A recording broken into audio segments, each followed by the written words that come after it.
చెప్పేవా చెవిలోన ఒక మాట, పువ్వులతో తుమ్మెద చెప్పే మాట.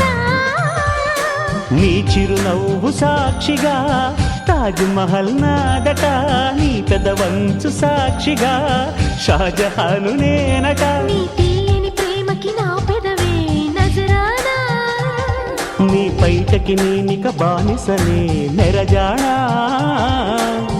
అనంతాల ఆత్మ నీవై చేరుకున్న వేళలో, కోకలు కట్టిన కోయిలా కమ్మని కౌగిలియవే.